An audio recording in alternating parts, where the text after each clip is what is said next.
Bismillah, au nom d'Allah, Alhamdulillah, toutes les louanges appartiennent à Allah. Wassalat wa salam ala Rasulillah, bénédiction et paix sur le messager d'Allah. Assalamu alaikum wa rahmatullah, que la paix et la miséricorde d'Allah soient sur vous. Alors aujourd'hui, on revient sur cet épisode final dans la thématique qui est celle des relations humaines et des gestions de désaccords. On a traité avec le professeur Fathallah de quasiment l'essentiel de la sourate al-Hujarat, les appartements. Et là, on arrive à la dernière partie enfin, le dernier verset qu'on voulait traiter par rapport à cette thématique-là. Et bah, écoute, Fathallah, salam alaikum tout d'abord. Oui, comme ça, là, tu l'as fait toi. Et puis, je vais te laisser la parole, Inch'Allah. Inch'Allah, barakallahu fik. أعوذ بالله من الشيطان الرجيم بسم الله الرحمن الرحيم والصلاة والسلام على أشرف المرسلين سيدنا محمد وعلى آله وأصحابه أجمعين بسم الله. Je vais commencer par lire le verset qui va nous intéresser aujourd'hui.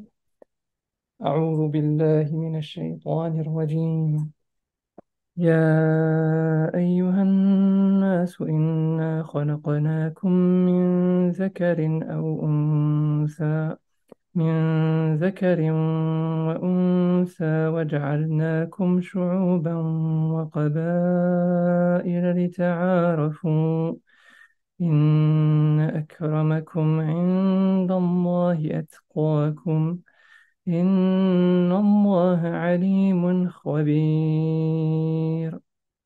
Ô hommes, nous vous avons créé d'un mâle et d'une femelle, et nous avons fait de vous des nations et des tribus pour que vous vous entreconnaissiez. Le plus noble d'entre vous auprès d'Allah est le plus pieux. Allah est certes omniscient et grand connaisseur. Euh, Déjà, première des choses, c'est que donc on n'a pas fait la fin de la sourate, mais elle est beaucoup en lien avec les premiers versets qu'on avait vus. Et on avait déjà fait une partie longue sur le sujet, donc l'important est pour l'instant de s'arrêter sur ce verset 13, parce qu'il est vraiment spécifique et il a un sens à part entière. Et si on remarque ce verset 13, il commence par Ya ayyuhan nas, il commence par Ô vous les êtres humains. Euh, et le fait qu'Allah subhanahu wa ta'ala s'adresse à l'humanité entière, alors que dans tout le reste de la sourate d'ailleurs, il s'adresse aux croyants, spécifiquement à ceux qui portent la foi, ça donne une dimension particulière à ce verset. Quand Allah subhanahu wa ta'ala dit Ya ayyuhan nas, c'est qu'on a affaire à une règle qui touche l'humanité entière et que c'est pas uniquement quelque chose qui s'impose aux croyants. Il y a des règles euh, qui s'imposent aux croyants qui concernent par exemple la zakat, la prière ou des choses comme ça, et qui ne s'imposent pas aux non-musulmans. Ils n'ont pas de contraintes par rapport à ça.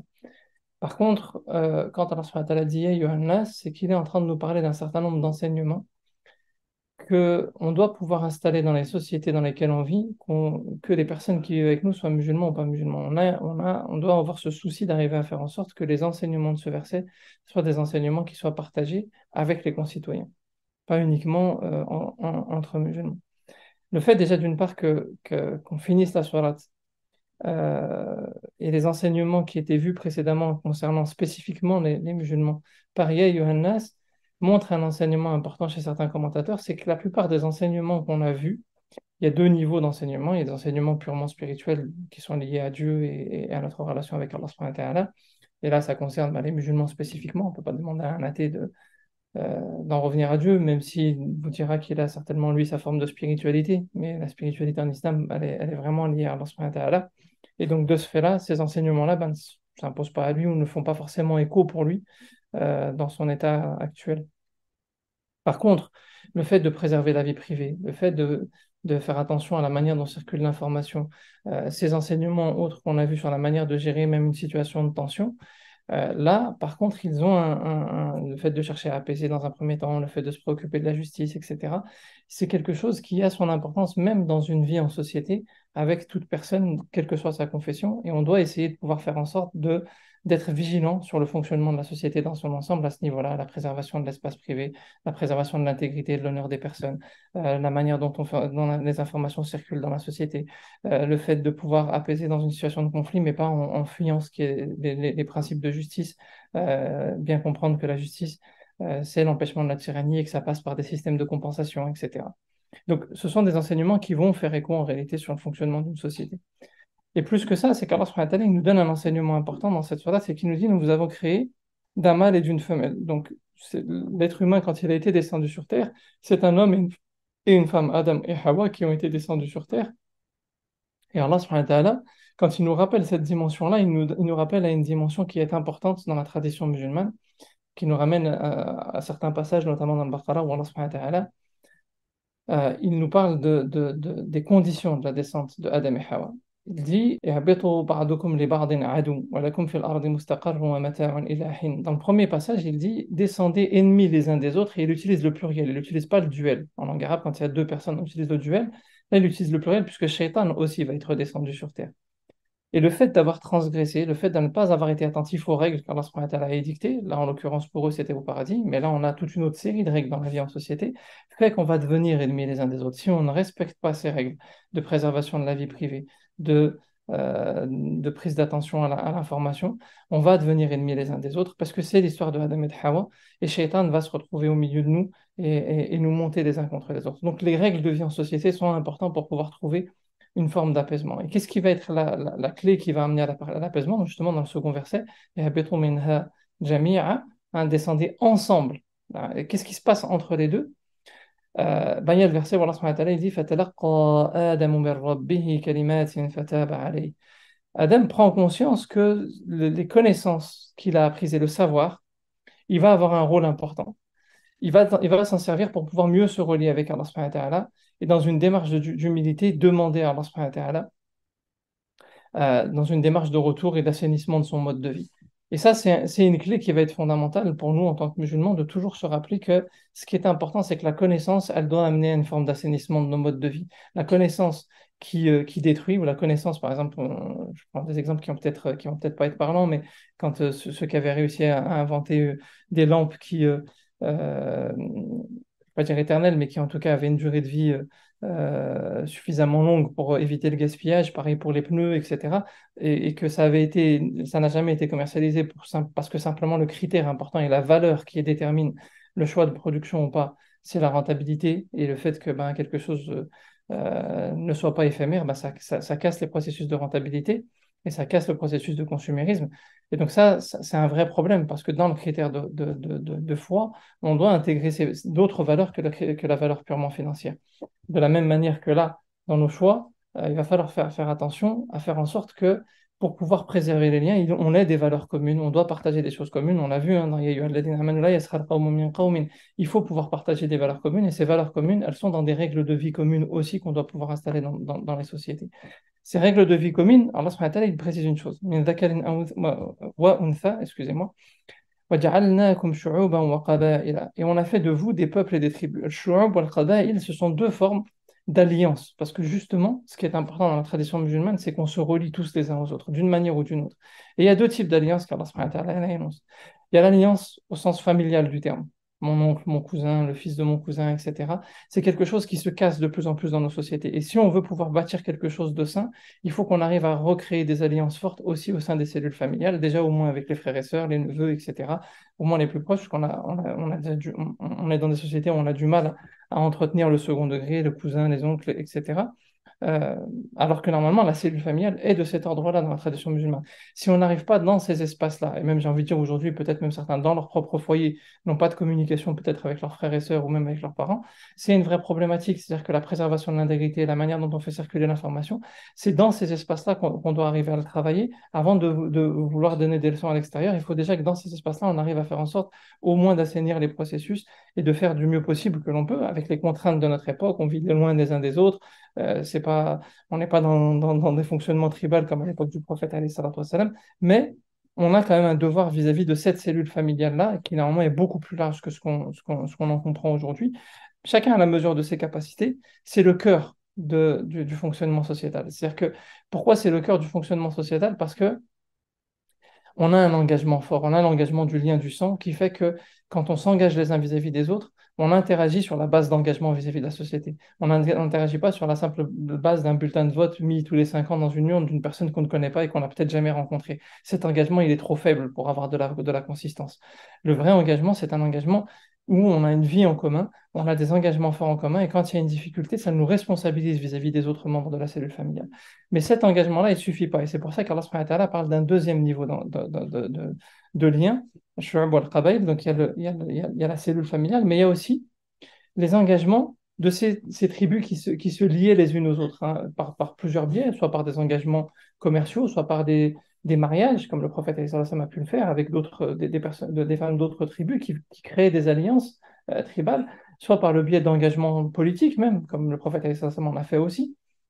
Donc, il y a plusieurs leviers qui font qu'à un moment donné, on peut renforcer des liens avec d'autres cellules familiales ou avec d'autres associations. Par exemple, à notre époque, maintenant, les engagements sont peut-être parfois plus forts dans des associations ou dans des relations fraternelles que dans des familles. Mais c'est important aussi, à un moment donné, de créer des alliances, des espaces d'alliance de ce type-là, qui font que on va pouvoir ramener de la sérénité. Et la paix, l'islam, c'est quand même de ramener la paix dans une société. Gérer la friction, c'est important. Mais pourquoi c'est important de gérer la friction? Parce qu'on doit pouvoir ramener la paix, justement. Et pour pouvoir ramener la paix, il faut qu'il y ait des alliances. Il faut qu'il y ait des choses qui nous engagent les uns vis-à-vis des autres.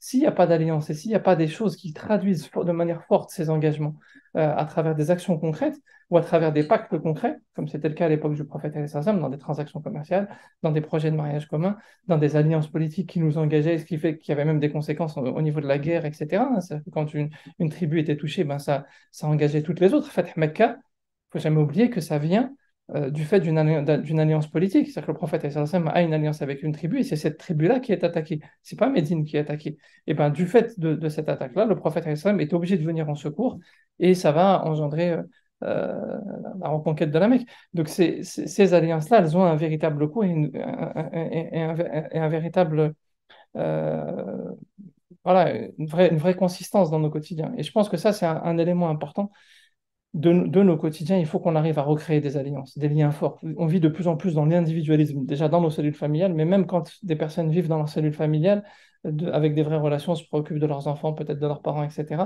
on est aussi dans une forme d'individualisme où on est coupé des autres autour de nous. Alors que non, il faut, pour pouvoir faire vivre la foi, préserver des alliances, et c'est ce qui va faire vivre la paix dans une société. Notre cellule familiale et nous-mêmes, on se confronte à des dangers si on ne préserve pas des alliances, si on n'entretient pas des liens avec d'autres. Et là, ça va au-delà de la communauté musulmane. Comment le prophète a pu transmettre le message s'il n'était pas en alliance? Il crée, par exemple, vers la fin même de la vie médinoise, des pactes avec les chrétiens de Nazareth, par exemple, qui sont au Yémen, pourtant qui sont très loin, qu'il a accueillis dans sa mosquée, qu'il a hébergé dans sa mosquée, qui ont mangé dans sa mosquée, qui ont prié leur prière à eux dans la mosquée du prophète, alayhi salatu wassalam, et qui ont marqué leur point de désaccord. Ils ont été très clairs sur les points de désaccord et sur le fait qu'il y avait des choses qu'ils ne partageaient pas. Le prophète alayhi salam les a énoncées de manière explicite. Et la divergence, elle est aussi voulue par Allah subhanahu wa ta'ala sur cette terre. Mais ça n'a pas empêché de créer un pacte. Ils sont repartis avec un pacte d'alliance avec le prophète alayhi salatu wassalam. Donc ça, c'est des choses avec nos contextes à nous, dans le cadre associatif, dans le cadre familial, dans les relations de voisinage, etc. Comment on peut arriver à recréer du lien? C'est une des clés.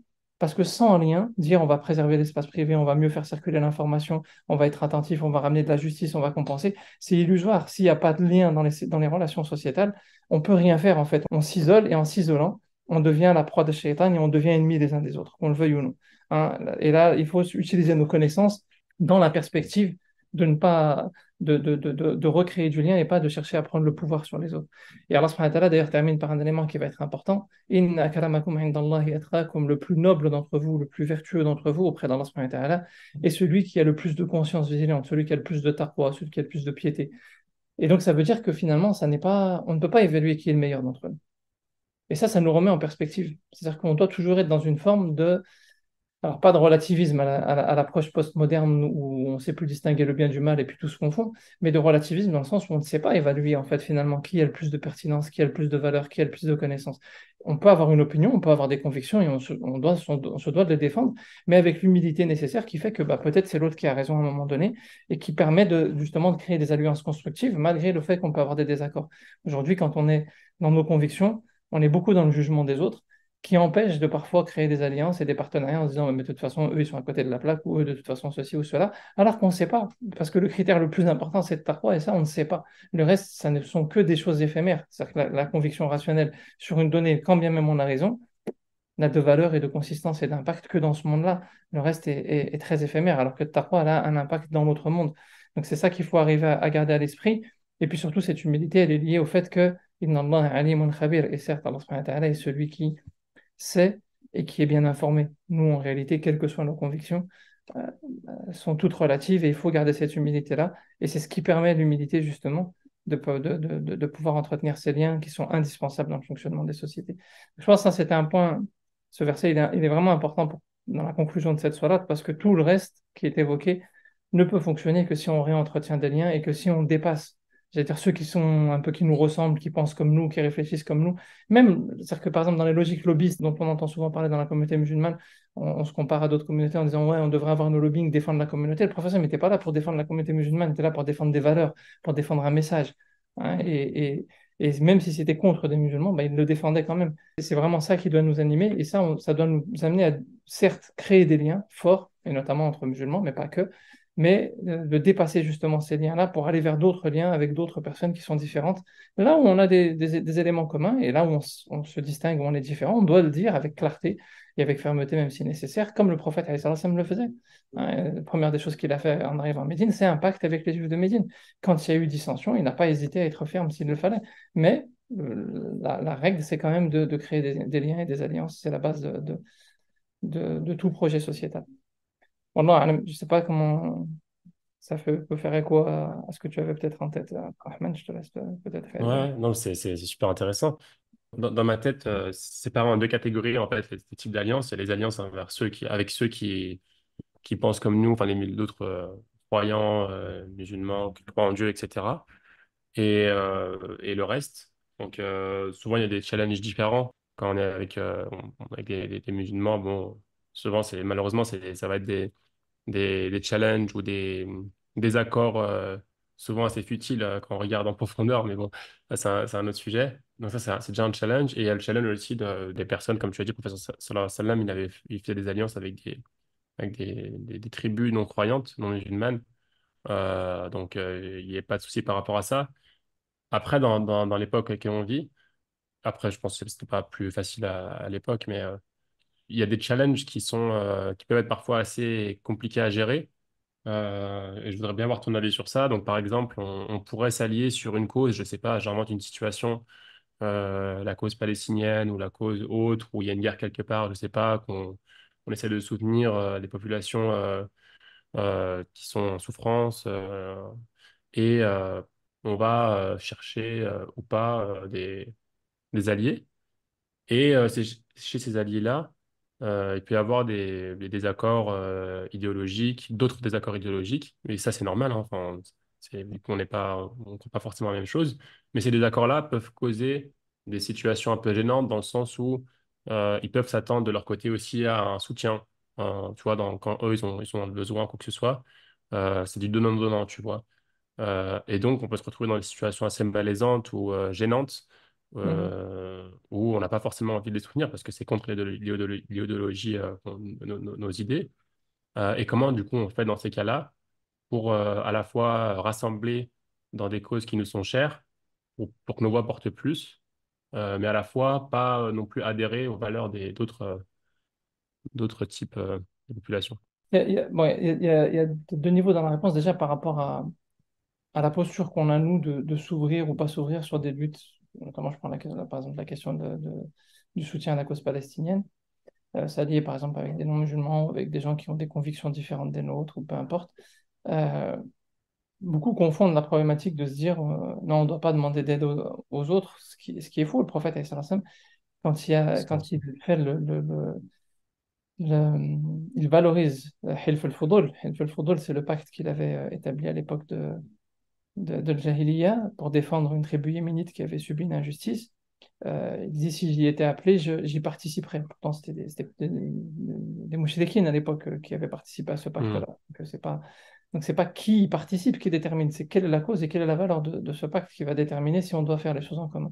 Et la règle, c'est justement le fonctionnement d'une société saine, c'est un fonctionnement qui est bâti sur des alliances et on se soutient. Et d'ailleurs, dans le pacte de Médine, il y a un pacte d'alliance justement pour se défendre mutuellement si Médine est attaquée, par exemple, ou des choses comme ça. Donc, c'est pas un manque de faiblesse ou une preuve de faiblesse ou autre c'est au contraire une preuve de force parce que c'est ce qui permet un fonctionnement sain et ce qui permet même de faire rayonner la foi. Quand on est lié, on peut communiquer, on peut avoir une situation apaisée qui permet mieux se connaître et faire en sorte d'avoir des vrais engagements les uns vis-à-vis des autres.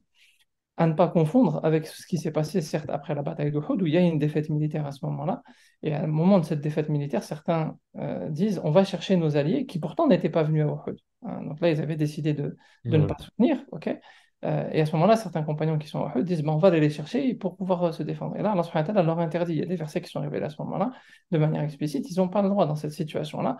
Vous devez faire preuve de confiance en Allah subhanahu wa ta'ala dans une situation comme celle-là et ne pas chercher à trouver X ou Y. Là, on rentre même dans des éléments de aqidah, de dogme. C'est-à-dire que si dans une situation comme ça, tu crois encore que c'est les soutiens ou les alliances ou ceci ou cela qui va te sauver, c'est que tu n'as pas compris en fait. C'est que dans cette épreuve-là, il faut faire front. Et c'est ce que fait le prophète, il pourchasse les Mécois qui vont refuser le combat, donc il n'a pas besoin d'aller au bout et il redonne leur intégrité et leur honneur aux compagnons qui rentrent la tête haute d'une certaine manière à Médine.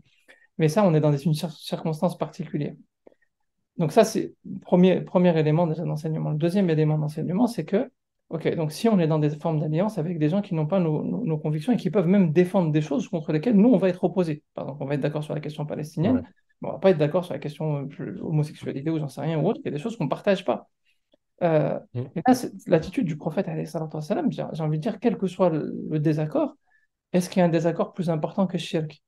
Parce que pour nous, la Trinité, ça reste du shirk, qu'on le veuille ou non. Donc tout le reste est secondaire même par rapport à ça. Le prophète, alayhi salam, ça ne l'empêche pas de tisser un pacte qui détermine clairement les responsabilités de chacun, mais qui dit clairement les limites de nos engagements réciproques et les points de désaccord qu'on a. Alors, la problématique, ce qu'on a souvent, c'est la problématique de clarté. Être lié, ça ne veut pas dire se dissoudre. Au contraire, ça veut dire avoir encore plus de clarté, parce qu'on est différent, on se doit de préciser avec minutie les éléments qui nous distinguent et les éléments sur lesquels on n'est pas d'accord, et les avoir avec clarté, et les ceux sur lesquels on est d'accord, sur lesquels on peut avancer ensemble, on avance ensemble, et on se lit comme le prophète alayhi salam l'a fait avec les chrétiens de Nazaret, il y a un pacte clair, ou avec d'autres tribus, d'accord, il y a un pacte clair, on sait sur quoi on est d'accord, mais on sait aussi de manière très précise sur quoi on n'est pas d'accord, et on le dit de manière très précise, et là, c'est un seuil limite, vous ne nous trouverez pas sur ce terrain-là. Si c'est un point d'achoppement qui fait qu'on ne peut pas se lier, bah, c'est de votre faute, c'est de votre responsabilité à vous, parce que vous ne savez pas faire le tri sur ce qui peut nous rassembler et ce qui ne nous rassemble pas. Mais nous, on ne va pas se trahir sur nos valeurs, sur nos convictions, pour vous faire plaisir. On sait qu'il y a des choses qui sont communes, partageons-les, il y a des choses sur lesquelles on n'est pas d'accord, et on le dit, et on sera même face à vous, peut-être si nécessaire par rapport à ça. Et ça, je me rappelle, moi, d'un échange qu'on avait eu à l'époque où on avait monté l'îlot des Combes avec certains frères, on avait de longues discussions sur le fait d'assumer le côté, notre identité religieuse par rapport à ça. Et je me rappelle de discussions où, à l'époque, moi je disais, non, il faut assumer, c'est que ça fait partie de notre identité. On doit le dire, même si on reste ouvert sur tout le monde et on va accueillir tout le monde dans cet espace-là, on doit dire ce qui nous identifie, quelles sont nos valeurs spécifiques, quelles sont nos limites, et pourquoi d'ailleurs c'est des limites pour nous, d'accord? Être précis et clair. Et bref, c'était l'objet de longues discussions, on n'arrivait pas à être d'accord, et à un moment donné, il y a la proposition de dire, venez, on va en discuter, puisque l'îlot s'inscrit dans une dynamique, ce genre d'îlot qui met en avant la permaculture, le rapport à la nature saine, etc. Une dynamique qui existait déjà avant nous et que des non-musulmans avaient portée. Et on se dit, venez, on va voir Pierre Rabhi, qui fait partie de ces gens qui ont lancé ces dynamiques-là, et on va lui demander son avis pour voir ce qu'il en est. Et sa réponse, subhanallah, elle a été assez étonnante pour certaines personnes qui étaient dans le groupe, parce qu'il a abondé dans ce sens-là, en fait, en disant, ben non, vous êtes religieux, assumez. Au contraire, il y a besoin sur ces questions-là que les religieux prennent position et disent ce qu'ils ont à dire de leurs convictions. Lui, il ne partageait pas ce point de vue, mais ce qu'il attendait de nous, c'est qu'on soit clair, justement, et qu'on assume notre position et qu'on dise pourquoi on soutient et qu'on dise aussi nos seuils limites. Il y a des choses, on ne peut pas être avec vous et on le dit dès le départ, mais au moins chacun sait à quoi s'en tenir d'une certaine manière. On n'est pas en train de ruser avec les gens ou de faire semblant. Et je pense Ouais. que c'est ça notre vraie force. Notre vraie force, c'est de dire, voilà, nous là-dessus, on sera à vos côtés et vous nous trouverez à vos côtés et on sera présent et on sera là. Bon, après, sauf faiblesse de notre part, parce que c'est la faiblesse de n'importe quel être humain, j'ai envie de dire, mais en tout cas, notre conviction et notre volonté, c'est ça, c'est ça. Et sur ça, non, très clairement, non. Là-dessus, on n'y sera pas, et même peut-être là-dessus, on sera même en opposition de manière frontale, et qu'on soit clair. Et après, au moins, là, les choses sont claires, et on peut avancer de manière saine et sereine. La problématique, c'est la confusion et l'ambiguïté que parfois on peut entretenir, wallah alam, je pense. Moi, c'est très clair. Bah, écoute, merci beaucoup pour cet exemple. Je pense qu'il était assez parlant. Et c'est des très beaux conseils. Voilà, toi, Rafik. Fathallah, bah, du coup, on a fait le tour de cette thématique. J'espère que ça a été utile aux auditeurs et aux auditrices. N'hésitez pas à nous faire vos retours hein, sur ces 5 derniers épisodes. Et je ne sais pas si tu as quelque chose à ajouter, Fathallah. Sinon, on va conclure, Inch'Allah. Non, alhamdoulilah, on va faire de Inch'Allah. Barakallahu fikum, Inch'Allah, qu'Allah vous préserve, qu'Allah mette la baraka, Inch'Allah, dans tout ce qu'on entreprend, qu'il nous accorde la sincérité, qu'il nous pardonne nos fautes, nos péchés, nos manquements, qu'il nous accorde la Amin. rectitude, qu'il raffermisse nos pas et qu'il raffermisse les pas de nos frères en Palestine, qu'il les soutienne, Amin. qu'il leur accorde la constance et la fermeté et la victoire. et qu'il anéantisse tous ceux qui portent l'injustice. Amen.